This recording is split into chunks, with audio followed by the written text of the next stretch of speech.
Bonjour à tous, ravi de vous accompagner pour ce nouveau numéro de C'est pas si loin sur France 5. Saviez-vous que la France a durant près d'un siècle financé des établissements destinés à évangéliser et assimiler les populations autochtones de Guyane? Évangélisation ou punition, c'est au sommaire aujourd'hui. Thème qui sera l'occasion d'une escale en Australie à la rencontre d'une avocate qui se bat pour les droits des peuples aborigènes. Et puis cette photo, au Canada, en 2021, à cet endroit, les ossements de victimes de pensionnats du même type qu'en Guyane.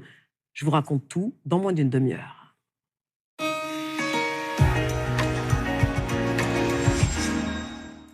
C'est dans les années 30 que tout a commencé en Guyane. Des enfants amérindiens placés par centaines dans des pensionnats catholiques.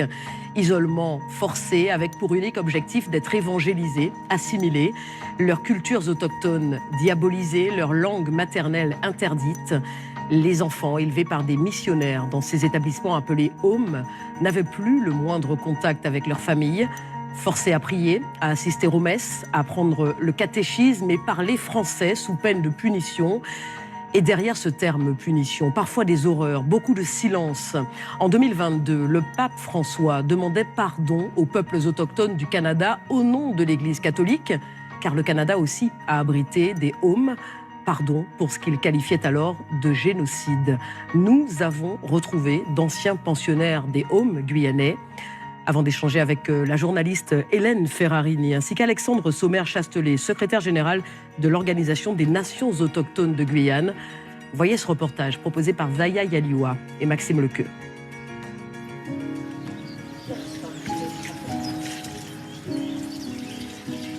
Je suis parti au Homme de Fort à l'âge de 5 ans, jusqu'à 15 ans, que j'ai subi, 10 ans de ma petite vie, en subissant différentes souffrances que je permets maintenant de m'exprimer ou dénoncer tout ce que l'Amérindien a subi dans les hommes.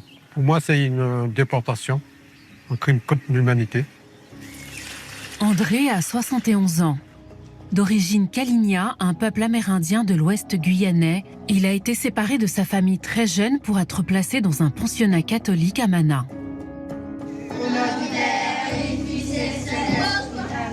Tout au long du XXe siècle, en Guyane, ils sont près de 2000 enfants à avoir été retirés à leur communauté pour être éduqués dans des établissements religieux appelés homes. Un déracinement difficile pour André qui évoque de nombreuses violences. Les enfants amérindiens étaient envoyés pour être de bons petits chrétiens, décidés par l'État, avec la complicité de l'Église. Un gendarme, un prêtre, ou bien un curé, une bonne sœur venaient. On faisait une liste dans chaque carbet où on passait. Si l'enfant qui était sur la liste était absent, c'est la gendarmerie qui venait en voiture pour les chercher. Et les surveillants, très sévères, hein. Quand le jeune faisait la bêtise, direction cachot. Au trou, comme on dit. Toute la journée. Et parfois, si c'était un peu grave, on ne te donnait pas à manger à midi. À chaque fois, 5 coups de ceinture. C'est suivant la valeur de la bêtise. Parfois 10 sous le dos. Un prêtre qui enseigne la parole de Dieu tape des enfants pour des bêtises inutiles. Et c'est là, moi, j'ai vu la méchanceté du prêtre. Le Seigneur soit avec vous. Et c'était tabou. Les enfants qu'on fréquentait à l'école, ils étaient au courant qu'on souffrait. Mais on leur disait, fermez votre bouche. Entre 1935 et 2023, date de fermeture du dernier établissement, 8 pensionnats soutenus et financés par l'État français et l'Église avaient pour but d'évangéliser et d'assimiler les populations autochtones, les descendants d'esclaves Bushinengue et les Amérindiens. Ils sont ainsi contraints de ne parler qu'une seule langue, le français. On nous interdisait de parler le Kalinia. On parlait amérindien. Je me souviens à chercher sa tondeuse, on te rasait la tête, puis après, au petit cachot. C'était dur. Parce que c'est la langue qu'on parle tous les jours. C'est notre langue. Qu'est-ce que l'homme? L'homme est une créature régionale composée d'une âme et des corps. Qu'est-ce que l'homme? L'homme est une créature régionale composée d'une âme et des corps.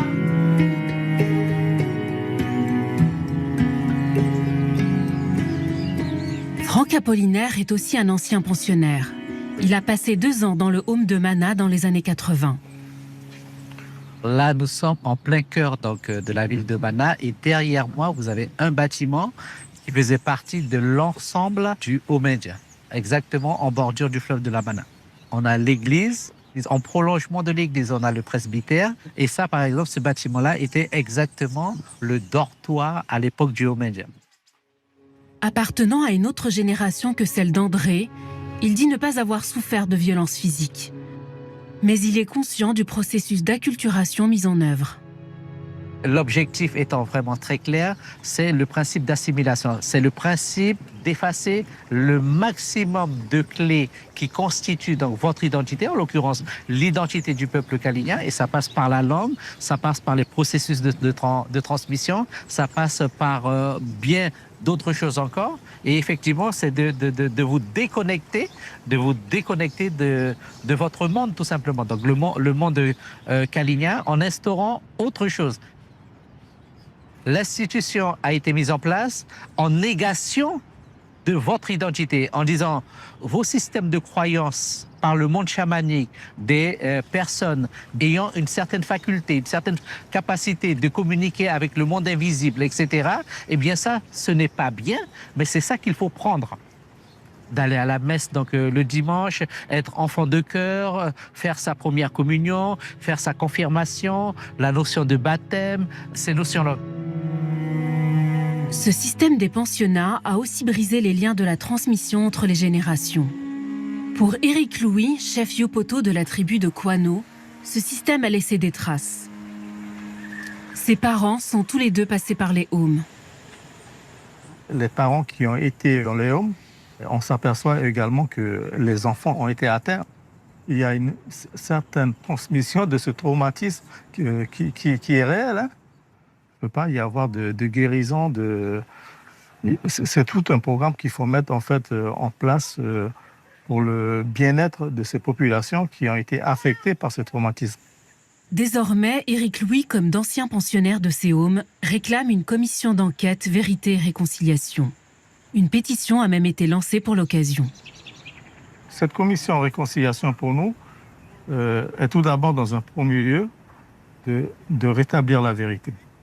Ces injustices de la colonisation doivent être réparées. C'est dans ce but-là. Ce n'est pas du tout contre l'Église ou contre une quelconque religion. Attention, ce n'est pas l'Église qu'on attaque. Ce n'est pas l'État qu'on attaque directement, mais indirectement, il y a eu un processus qui a été créé et maintenant, il s'agit de rétablir la vérité. Les faits sont là, les raisons sont là. La commission, il faut la créer. On est quelque peu en retard sur certains pays. Il faudrait accélérer la cadence.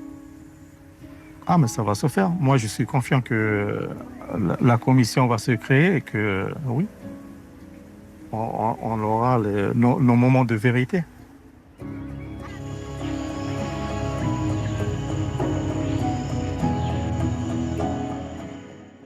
Et la journaliste Hélène Ferrarini est notamment avec nous pour aller plus loin. Bonjour, merci de nous accompagner pour cette émission. Vous êtes auteur de Allons enfants de la Guyane sur ces homes. Vous qui avez mis des mots sur ce pan d'histoire, qu'est-ce qui ressort principalement des témoignages recueillis ? Eh bien oui, ce livre, donc, il a été publié il y a 3 ans maintenant et c'est une histoire qui émerge de plus en plus et c'est le fruit d'une enquête de plusieurs années où j'ai recueilli plusieurs dizaines de témoignages d'anciens pensionnaires. Ce qui ressort pour moi, c'est la violence de la séparation d'avec les parents, en fait, qui a été vécue. Donc vraiment, cet arrachement aux familles, c'est un point qui est récurrent et qui revient dans tous les témoignages. Et alors, ça a pu être vécu de manière assez différente, mais ça, c'est quelque chose qu'on retrouve. Et dans le reportage, Hélène Ferrarini, on sent évidemment beaucoup de pudeur à l'évocation des maltraitances. Elles étaient de quel ordre ? Est-ce qu'on le sait ? Bah, le reportage, il me semble bien fait parce que, ça permet de balayer les différentes violences, qu'ont constitué les hommes. Des violences, à la fois, culturelles, symboliques, psychologiques. C'est ce qu'aborde Franck Apollinaire, quand il parle de voilà cette, tout le travail en fait d'assimilation et d'évangélisation et puis des violences physiques, c'est ce que mentionne le premier témoin, André Tchouka. Et pour ce qui est, aujourd'hui des violences, sexuelles, on se pose, bien entendu la Bien question sûr. car les conditions étaient réunies pour que ce type de violence puisse se produire dans ces pensionnats catholiques. À l'heure actuelle, c'est une parole qui émerge, et c'est difficile en fait d'affirmer qu'il y en ait eu ou qu'il n'y en ait pas eu. Mais voilà, je pense qu'il faut vraiment être très attentif en ce moment parce que, c'est quelque chose qui est en train de se dire, en train de sortir et moi je peux pas, voilà, vous affirmer Bien sûr, bien qu'il y sûr. a eu des violences sexuelles commises, Très bien. mais il faut être très attentif. Alexandre Sommer-Chastelet est également avec nous. Bonjour et merci de nous accompagner pour cette émission. Vous êtes secrétaire général de l'Organisation des Nations autochtones de Guyane, juriste en droit des peuples autochtones. Vos tantes ont été scolarisées dans des écoles religieuses de ce type. Est-ce qu'on évoquait le sujet dans votre famille? Oui, effectivement, certaines personnes de ma famille ont eu à partir dans ce type d'école de home indien. Et les premiers retours que j'avais, c'était la sévérité en fait des sœurs. Il y avait vraiment cette volonté finalement. Vous savez, c'est l'expression qui était utilisée de dire il faut tuer l'Indien dans l'enfant pour sauver l'homme. Et donc en fait, il était interdit de parler sa langue autochtone. Il fallait bien sûr connaître la Bible. Vous aviez chaque jour l'obligation donc de faire la prière. Et donc c'est une forme de violence culturelle en Mais fait et on en parlait dans spirituelle. votre famille de cela?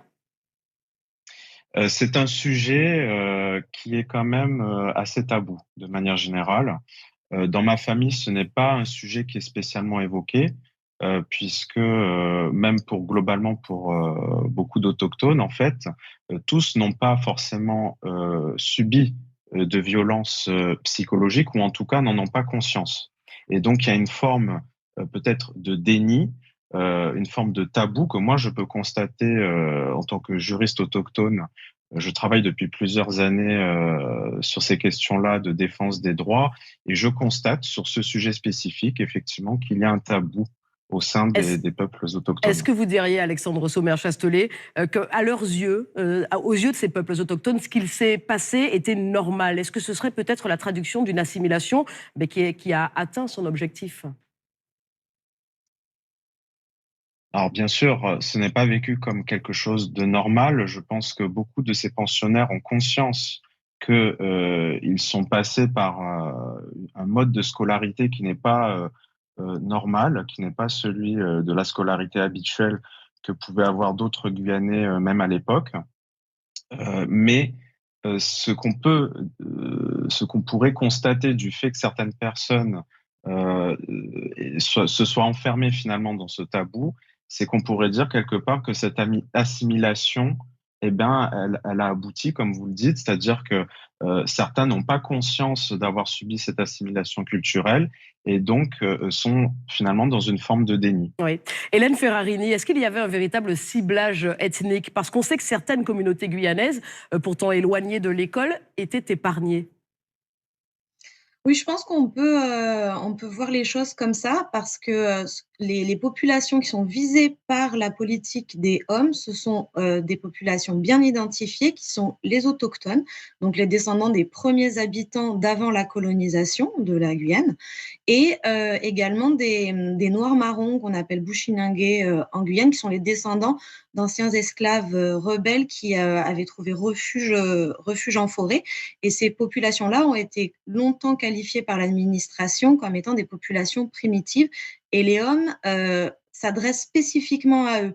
La question de l'éloignement de l'école, elle a pu être utilisée comme un argument pour justifier les hommes, mais je pense que c'est un argument qui est fallacieux parce qu'en fait, des populations loin des écoles, il y en a eu d'autres et on a trouvé d'autres solutions pour faire arriver l'école jusqu'à eux. Par contre, le placement en internat, ça c'est bien appliqué à ces populations spécifiques. Alors, je voudrais qu'on entende les mots du pape François. Restez avec nous, on va poursuivre cet échange. Les mots du pape François en 2022, en déplacement au Canada, où quelques 150 000 enfants autochtones ont aussi été enrôlés de force dans ce type d'établissement. Voici ce qu'il déclarait. Pido perdón por la manera en la que lamentablemente muchos cristianos adoptaron la mentalidad colonialista de las potencias que oprimieron a los pueblos indígenas. Estoy dolido. Pido perdón en particular por el modo en que muchos miembros de la Iglesia y de las comunidades religiosas cooperaron, también por medio de la indiferencia, en esos proyectos de destrucción cultural y asimilaron forzadas de los gobiernos de la época que finalizaron en el sistema de las escuelas residenciales. Alexandre Sommer-Chastelet, il y a eu ces mots du pape en 2022. Le Premier ministre canadien de l'époque, Justin Trudeau, qui avait même pas dénoncé une faute. Quid de la France? Oui, quid de la France, effectivement, parce que cette reconnaissance, en fait, cette parole du pape François à l'époque concernant la situation des peuples autochtones, eh ben, c'est ce qu'attendent les peuples autochtones aujourd'hui de Guyane de la part de la France. Et l'idée, en fait, de la commission Vérité et Réconciliation qu'évoquait le chef Éric Louis, c'est de dire que voilà, à travers ce comité, les peuples autochtones attendent à ce que les préjudices de ces Homindiens, le préjudice colonial, soient reconnus par l'État français et que les responsabilités de chacun soient également assumées, que des réparations soient éventuellement fixées, et à commencer par des excuses. Je pense que c'est la première étape de la réparation pour les peuples autochtones, c'est d'avoir des excuses officielles de la part des responsables qui ont mis en place ces Homindiens. Hélène Ferrarini, il y a encore 10 ans à peine, et peut-être moins, personne ne connaissait ces Homs. Pas vraiment en Guyane non plus, et encore moins ailleurs dans le monde. C'est une histoire qui n'est pas enseignée à la jeunesse guyanaise, notamment. Non, c'est une histoire qui est vraiment en train d'émerger, qui est très peu connue, qui était quasiment pas documentée quand j'ai commencé à travailler dessus et aller dans des archives, à recueillir des paroles. Disons que c'était une histoire qui était confinée dans les mémoires familiales et individuelles, mais qui n'avait pas été encore assemblée en faits historiques. Et moi, ce que j'entends aussi dans la demande du chef Éric Louis, c'est ce besoin d'histoire, de connaissances, parce qu'il y a encore de nombreuses zones d'ombre concernant l'histoire des Homs de Guyane. Et avec la connaissance peut venir la reconnaissance. Alexandre Sommer-Chastelet, comment se traduisent finalement les conséquences de ces enfermements, finalement, dans les générations modernes, chez les générations modernes? Alors, ce qu'il faut savoir, c'est que un traumatisme qui n'a pas été réparé finit par se transmettre de génération en génération. Et alors, ce lien de cause à effet n'a pas été forcément établi, mais vous avez un taux de suicide chez nos jeunes autochtones en Guyane qui est beaucoup plus important qu'en France métropolitaine. Et je pense que cela traduit un mal-être que pour le moment, nous n'avons pas, même au sein de nos populations, vraiment identifié la raison. Mais je pense que l'histoire, les préjudices coloniaux qu'ont subis nos aïeuls sont une des raisons, puisque ces traumatismes, comme je vous l'ai dit, impactent jusqu'à aujourd'hui psychologiquement nos jeunes qui se sentent en fait, en quelque sorte, marginalisés du reste de la société. Et certainement le vivent quand même à l'être. Vous avez le sentiment que les autorités guyanaises s'emparent suffisamment du sujet? Alors, depuis la sortie du livre d'Hélène Ferrarini et la médiatisation qui s'en est suivie, effectivement, on sent qu'il y a une prise de conscience, notamment de nos élus politiques, je pense notamment à nos députés de Guyane, qui se sont emparés en fait de ce sujet-là. Il y a eu aussi une prise de conscience, ne serait-ce qu'au niveau de la population, qui n'a pas forcément connaissance de cette histoire des Homindiens. Et donc, je dirais que oui, progressivement, c'est encore timide, mais progressivement, la population guyanaise dans son ensemble, et je l'espère la population métropole également, sera sensibilisée à cette question des Homindiens, de la reconnaissance, encore une fois, des responsabilités de chacun et des réparations légitimes. Hélène Ferrarini, en 2 mots, que reste-t-il comme travail nécessaire sur cette histoire? Oh, il est immense parce que le travail que j'ai mené, c'est vraiment une première brique historique qui pose des jalons et quelques repères, mais il y a beaucoup de choses qui doivent être encore faites. Je pense notamment à des travaux beaucoup plus intimes, à l'intérieur même des familles, menés dans les langues autochtones, des choses que moi je n'ai pas pu faire. Donc ça, c'est une première chose. Il y a aussi l'histoire économique parce qu'il y a eu un transfert financier de l'État vers les institutions religieuses. Merci infiniment à tous les deux pour cet échange. Triste constat en tout cas lorsque l'on prend de la hauteur, car finalement bien des pays du monde ont vu ou voient encore certaines franges de leur population maltraitées, isolées ou écartées des décisions. Illustration en Australie, à la rencontre d'une avocate militante qui se bat pour faire reconnaître les droits des aborigènes. Reportage Juliette Branciard, Janos Gersh.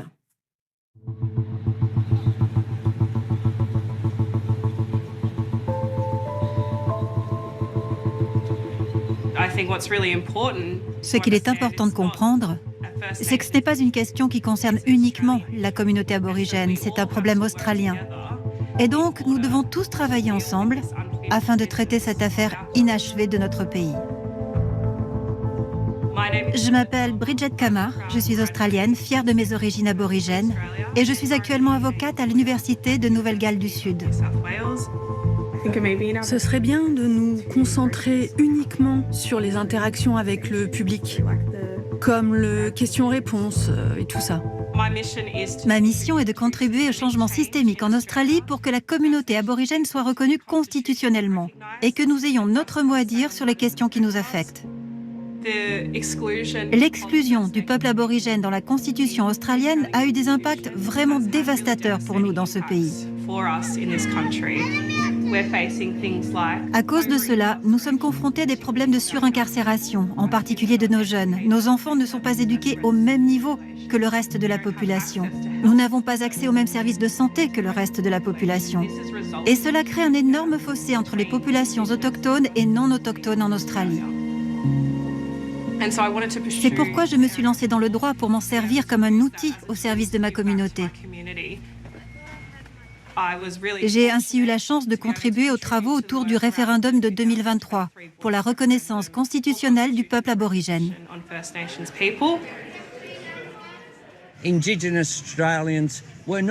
Les indigènes australiens ne comptent pas, mais ils demandent à être entendus. Et ce n'est pas trop demandé. C'est pourquoi je vous demande de voter oui aujourd'hui.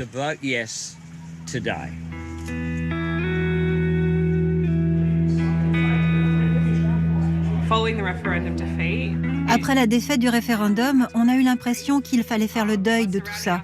Mais l'amour de notre communauté, le soutien de 6 millions d'Australiens qui ont voté oui, nous ont soudés et fait réaliser qu'il y avait véritablement un mouvement ici.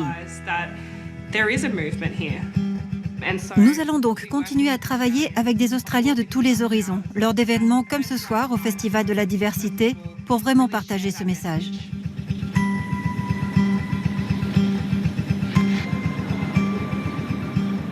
Bonsoir à tous et bienvenue à notre conférence autour de cette question. Quelle est la prochaine étape vers la reconnaissance constitutionnelle ? En tant que jeunes aborigènes, ce que nous disons, c'est qu'il faut un autre référendum dans les 10 prochaines années, que nous soyons reconnus constitutionnellement, de notre vivant. Bridget est incroyable. Elle n'est pas seulement une fantastique leader de la jeunesse aborigène, c'est aussi une amie fantastique, un modèle, un membre de ma famille. Et la voir s'épanouir dans ce mouvement pour la reconnaissance constitutionnelle de nos droits, mener ce travail non seulement pour améliorer nos vies, celles des jeunes aborigènes, de sa famille et de sa communauté, finalement celle de tous les Australiens, c'est incroyable. Je ne me considère pas nécessairement comme la défenseuse d'une cause particulière, mais plutôt comme celle d'un mouvement plus large, main dans la main, vers la justice, vers l'égalité et l'équité dans ce pays. Nous avons donc de l'espoir et de l'optimisme. Notre avenir est en jeu. Nous n'avons pas d'autre choix que de continuer à avancer. Et l'on termine comme chaque jour avec notre photo du jour. Elle nous emmène à Kamloops, dans l'ouest du Canada. Regardez, nous sommes le 4 juin 2021. Au premier plan, 4 personnes se recueillent et s'enlacent. Une étreinte en souvenir des victimes du pensionnat autochtone de la ville.